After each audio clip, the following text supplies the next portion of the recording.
आने वाला समय चाइना का है। ऐसा इसलिए क्योंकि चाइना जिस तेजी से अपने आप को ग्रो कर रहा है, अब वो समय दूर नहीं कि चाइना पूरे वर्ल्ड को कंट्रोल करेंगे। जहां इंडिया ये कह रहा है कि वो 2047 तक विकसित भारत बनेगा, वही चाइना आज इंडिया से 100 साल आगे है। बट सवाल ये आता है कि आखिर वो कौन सी फील्ड है जिस फील्ड के अंदर में चाइना अपने आप को इतनी तेजी से ग्रो कर रहा है। क्योंकि एक टाइम था जब चाइना की इकोनॉमी इंडिया से पीछे हुआ करती थी, लेकिन आज चाइना वर्ल्ड की सेकंड लार्जेस्ट इकोनॉमी बना हुआ है। बट वीडियो शुरू करने से पहले ये जानेंगे कि आखिर इस चीज की शुरुआत हुई कहां से थी। 1978 ये चाइना का टर्निंग पॉइंट था, क्योंकि इस समय चाइनीज कम्युनिस्ट पार्टी के लीडर डेंग जाओपिंग चाइना के नए प्रेसिडेंट बनते हैं। डेंग जाओपिंग को काफी अच्छी तरीके से पता था कि चाइना के अंदर में मैन पावर की कमी नहीं है, कमी है तो अच्छे एजुकेशन की और नए स्किल की।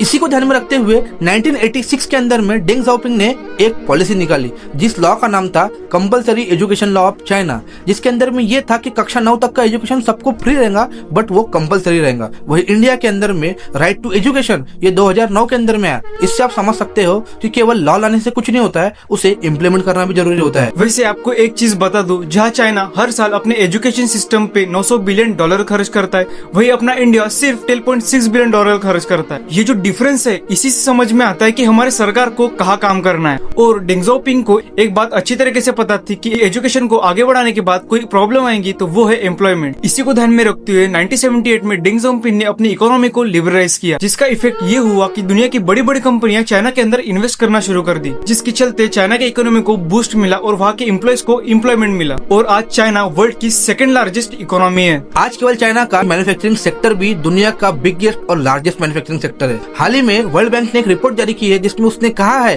कि इंडिया की मैन्युफैक्चरिंग, यूएसए की मैन्युफैक्चरिंग और जर्मनी की मैन्युफैक्चरिंग को अगर ऐड भी कर दिया जाए तब भी वो चाइना की मैन्युफैक्चरिंग को बीट नहीं कर सकता है। क्या आपको एक चीज पता है कि हर साल इंडिया 60 लाख गाड़ियां बनाता है, वही चाइना 70 लाख से भी ज्यादा गाड़ियां तो अदर कंट्रीज को एक्सपोर्ट करता है और 3 करोड़ से भी ज्यादा गाड़ियां बनाता है। आप इससे समझ सकते हो कि चाइना का मैन्युफैक्चरिंग कितना वास्ट। यदि आपको वीडियो अच्छा लगा तो हमारे चैनल को सब्सक्राइब जरूर करना और वीडियो को लाइक करना।